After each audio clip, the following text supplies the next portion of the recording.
Corey.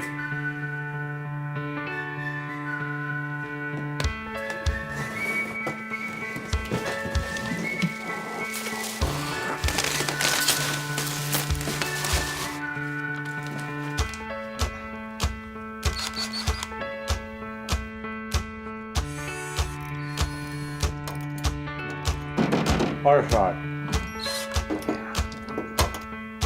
Let's go to the right a little bit. Okay.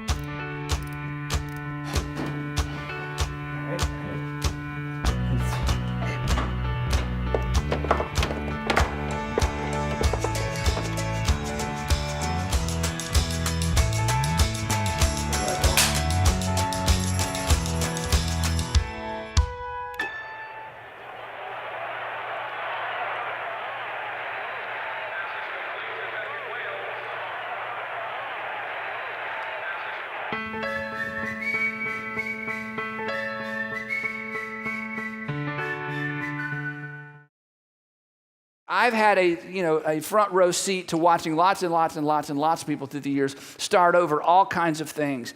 And it just breaks my heart sometimes to see the mistakes that people make. And again, it's always easier to watch somebody else's life and know what they should do. We all have had that experience. But when you're a pastor, you see it so much of the time, you just want to call a big timeout for the whole world and go, okay, can we all just stop a minute? Because there's some basic things that if we'd all just do right, the next time will definitely be better from the last time. And here's why. This is an interesting thing. We learn from our mistakes in the areas that matter least. We learn from our mistakes in the areas that matter least. Games, if you're learning a new game, board game, you only make that mistake one time. You won't make that mistake again. Hobbies, putting toys together, putting computers together, texting. You remember when you first started texting, you made some really stupid errors and you said some things and other people got it. It's uh-oh. And then you started direct messaging, and if you're on Twitter, then you realize, uh-oh, I just think I told everybody in the world I love you. Uh-oh, enjoyed last night. That went where? Oh my gosh. And so anyway, there's certain mistakes. You only make them one time, and then you've learned your lesson. And in the areas that matter the least, we seem to learn the most. We learn the quickest. But unfortunately, we repeat our mistakes in the areas that matter most. In the areas of finances, relationships, things we do with our kids, things we do at work, things we do at school. And after we repeat the same mistake a few times and suffer the same consequences, we ask ourselves this all-important question: when will I learn? When will I learn? When will I learn? And this is a really important question. And the reason it's so important is because of this word right here, I. Because the common denominator in all of your mistakes is you. You follow yourself around. Wherever you go, there you are. In your greatest regrets, there you are. So for years and years and years, I've sit around and I watch these things happen. I watch people make mistakes. And my thing is this, and I say this all the time, life has enough unavoidable pain. I mean, if every one of your decisions was perfect, you're still going to have pain in life. There's still going to be disappointment in life. Things are just going to go wrong sometimes. So why in the world add more pain to an otherwise somewhat painful existence? Why in the world would we do things to ourselves? And so when I see people make unnecessarily bad decisions, financially, relationally, professionally, academically, it just kind of breaks my heart, because I think, now that one could have been avoided. So as we talk about starting over, beginning next week, I'm going to give you 3 in a row. I'm going to give you 3 things that you just absolutely have to do if you want next time to be better than the last time. So, but to kind of get us there today, I want to explore real quickly 3 myths.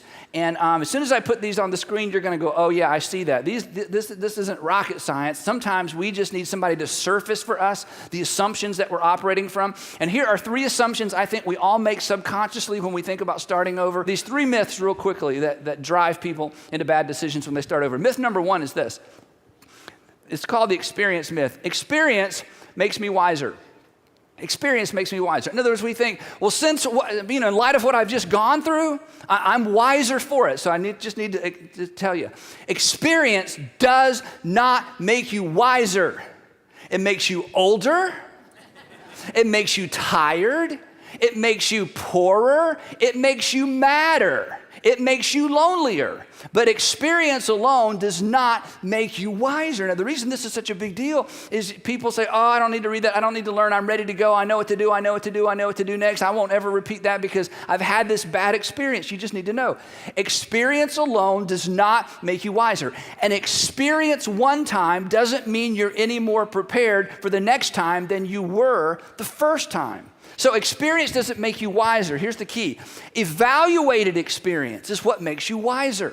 So one of the things we're going to do in the 3 weeks that follow is I'm going to give you some tools to help you evaluate your experience. Now, again, when I put this up here, nobody's like, oh my gosh, I never crossed my mind. I mean, this is true. You know this is true by watching other people because you've watched other friends make the same mistakes over and over and over. They never learned anything from the past, yet they had a past. They never learned anything from their previous experience, but they had a previous experience. So experience doesn't guarantee anything except that you've just possibly wasted some time. But evaluated experience can be a game changer.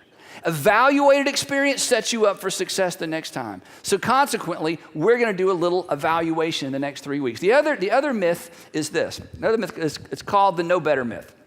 Since I know better, I'll do better. Yeah, you laugh because it's like, this is an assumption. Since I know better, I'll do better. Now, I'll tell you where I got the terminology for this was talking to my daughter, Allie. She's 18 years old. And a few weeks ago, she came in and we were talking about some stuff. And she said, you know, Dad, she said, kids, now she's a high school student, so she's talking about her friends. You know, kids, they think that just because they know the difference between right and wrong, they're automatically going to do the right thing. Or they think they have the strength to do the right thing. I said, that's not just kids. That's everybody. There is an assumption we have that if now that we know the difference between right and wrong, now that we know better, then we'll automatically do better. But know better does not equal do better, right?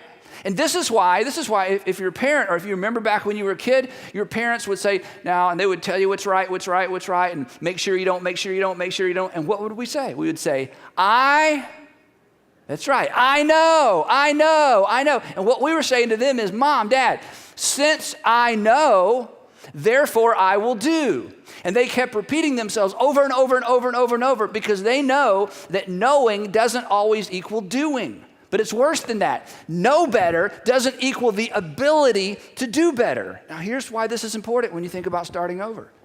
You can think, well, I've had this experience, I'm wiser. Now that I know better, I'm sure I'll do better. There's no guarantee. Because in many cases, knowing better doesn't equal the ability or the power or the self-control to do better. So simply knowing better doesn't mean you're going to do any better next time around unless you evaluate your experience and unless you make some personal changes. This is why for many of you, your last bad relationship reflects your current bad relationship that's going to, carry on into your next bad relationship. And you keep thinking, what's wrong with all these people I'm dating? Couple things. Number one, you pick them. You're a bad picker. Or they're picking you and you don't know how to say no. But there's something you got to think. And you've learned, I've had experience. I won't let that, I know better. And your friends are looking at you going, okay, you say you know better. Why are you going out with him? Well, we're just friends. Okay, well, of course you're just friends. You haven't gone out yet. What else are you? Okay, well, that's what you said last time, right? So this is important. Knowing better doesn't mean you'll do better. Knowing better doesn't mean you have the strength or the power or the self-control to do better. They are two completely different things. And in order to make sure that next time is better than last time, you have to know that and you have to ask yourself the question, okay, if that's the case, now that I know better, what must I do before next time to ensure I actually do better? The third myth is the time myth, and this is the toughest one. Time is against me. Time is working against me. The clock is ticking. I'm not getting any younger. That's right, I'm not getting any younger. The opportunities are coming. The opportunities are going. All the other people my age, all the other people my age, all the other people my age, all my friends, all my friends, all my friends, all my friends. And so we think the clock is ticking. I need to get on with it. Time's a waste. I've learned my lesson. I know better. I've had a bad experience. I'm ready to jump back in. I'm ready to restart. I'm ready to sign back up. I'm ready to go out. I'm ready to date. I'm ready to be back on the market. I've learned my lesson. I'll never go there again. And I got to get with it because the clock is ticking. Time is my enemy. Absolutely false. In fact, of all the myths, this is the most destructive one. I have a friend who is actually your friend as well. He and his wife volunteer at our church, and they're part of 2-to-1 mentoring. This is a program we have where couples spend time and disciple or mentor other couples who are about to get married. And so this particular gentleman is in a second marriage. And so he and his wife, they focus on couples who are moving into second marriages, either for one or both people, because there are specific things that happen in a second marriage that are more difficult. Second marriages are generally more challenging, especially if you're blending families or you have kids or grandkids or, you're still in a court battle. I mean, the second marriages can be very complex. So they enjoy interfacing and spending time week after week after week with couples who are entering into or are considering a second marriage. And so I was talking to him not too long ago, and he said something that just completely confronts, and I think if you'll allow it to, dismantles this whole sense of I gotta hurry, I gotta hurry, I gotta hurry. He said this: we always tell couples, we always tell individuals who are considering a second marriage, time is your friend. It is not your enemy. Time is your friend. We feel the opposite. We feel the clock ticking. We see the hourglass with the sand slipping away. And he says, and anyone who's been in that situation would tell you, no. I understand the rush. I understand the loneliness. I understand the, oh my gosh, and I understand what if he and what if she and, what if the last ship sails, and we get all that, okay? But time is your friend. And this is true of just about every kind of transition from a first time to a second time. This is true every time and in every arena where you're starting over. And here's why. Because when you've gone through something difficult, either because of a decision you made or a decision someone made about you, the truth is you're a little bit out of balance. And before you make another big life decision, you need to find balance. Emotions are like a temperature, they go up and they come down, but oftentimes they do not come down as fast as they go up. And you're carrying a little anger, you're carrying a little bit of resentment, you're carrying a little bit of jealousy, you're carrying stuff you don't know about. So consequently, you're a little bit off balance, your emotions are a little high. You're still dealing with some pain. When your physical temperature goes up, it's because there's something wrong in your body. When your emotional temperature goes up, it's because there's something wrong, especially if it stays up. And here's the thing. When you are in pain, either physically, well, we know this physically. When you're in pain physically, you become very self-absorbed. When you're in pain emotionally, you become very self-absorbed. It's not your fault. It's the nature of pain. If you suffer with migraines, you understand this. When you're in the midst of an episode, the last thing you want is for someone to talk to you, engage you in a conversation, ask you a difficult question, ask you to do something for them. Why? Well, it's not that you don't love or care about those people. It's just that when you're in pain, you become self-absorbed. It's the nature of pain. You can't help that. It's true of all physical pain. Emotional pain is the very same. We're just not as aware of it. So people in emotional pain become self-absorbed. Now I'll tell you where you've seen this. You have some friends that are going through some tough things, and every time you have a conversation with them, you end up talking about their tough thing. And we need people that will enter into our pain with us and walk through it and let us tell our same story over and over and over. And let me guess, and it's still her fault. It was her fault last week. It'll be her fault, I know. That's just life. Now here's my point. That's just part of the healing process. But self-absorbed people make self-absorbed decisions. They just do. You just do. I just do. We can't help that. So consequently, jumping into whatever's next, before you've allowed the temperature to come down, before you've found your equilibrium, before you find your balance, is a dangerous thing. And here's the thing as well. When you are healthy, you have clarity. And when you have clarity, you make better decisions. And until you have clarity, you have no business making decisions. But that takes time. And if you wait long enough, you will be able to hear things later that you can't hear now. There's some things you need to hear. You can't hear them, and it's not your fault. It's just that you're not ready to hear them. But they're things that you need to hear before you move on to whatever's next. And not only are there things you'll be able to hear later on, 2 weeks from now, a year from now, there will be some people that you're able to listen to that you can't hear from right now. There'll be some people that you'll be able to hear from. Some people who right now are trying to speak into your life. You just can't hear them. And it's not because you don't want to. You just can't. Time is your friend, but it feels like your enemy. Now again, listen to me say that. You're like, Andy, I know what you think. I would think the same thing. You're thinking, Andy, for everybody else, I'm sure that's true. But if I could come up there and tell you my story, everybody would go, oh, you need to jump in. You need to move. You need to go. No, time is your friend. And the reason people rush is because they are convinced personally that their situation is different. And I hate to tell you this because this might hurt your feelings, okay? Your circumstances may be unique. But you're not. Your challenges may seem unique, but you're not. And after you hear enough stories, you'll realize that not even your challenges and not even your circumstances are all that unique. Now, here's the interesting thing. As I was thinking through all this and trying to figure out, there's so much you can say on this topic, I thought, I wonder if there's any illustrations in the Bible. I mean, since it's a church, we should get to that eventually. I wonder if there's any illustrations in the Bible of people who had like a first time and a second time. And as I begin to just think through the characters and the narratives in the Bible, there are so many, and I'm not going to teach through these. In fact, the next 3 weeks, we're not even going to look at any of these. But it's just so interesting. The people that God used in a significant way, whose stories are recorded in the Old and New Testament, every single one of them, just about, every single one of them had a first time, a failure, and then a second time. The most famous possibly is Moses, who's born into the household of Pharaoh. He realizes, I'm not an Egyptian. I may walk like an Egyptian, talk like an Egyptian, but I'm not an Egyptian. I'm a Hebrew. So he decides, hey, we need to do something about all this Hebrew slavery.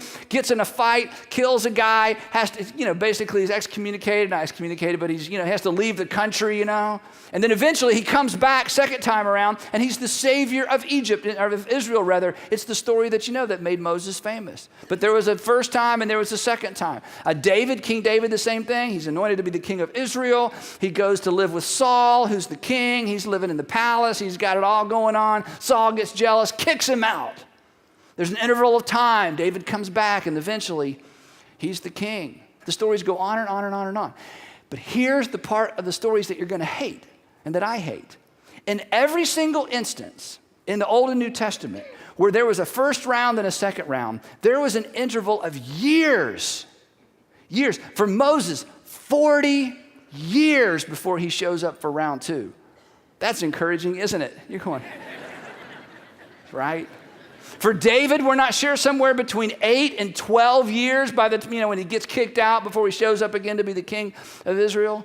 For the Apostle Paul, in one instance, he says he was away for 14 years before he shows up to be the man who would, again, plant churches all over the Mediterranean rim. He's the reason that we're here in terms of, Paul, the church planter. But here's an interesting thing. Not only was there this gap of time, 2 things emerged in these people's lives that I want to see happen in your life.